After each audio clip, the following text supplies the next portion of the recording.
Šel do Hettendaru. Tam se to pak stalo. Pak utíkal zpátky na trh. Bál se.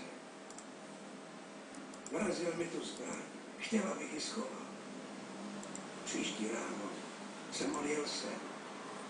Zabalil jsem zbraň do zástěry paní Beretové a schoval v krmu. Vím, že ho Charlie nechtěl zastřelit. Byla to nehoda. Jste ochoten zopakovat tohle všechno i na záznam? Za všechno vám moc děkuji. Ale je pozdě. Charlie se vypařil. Už se odhlásil z hotelu.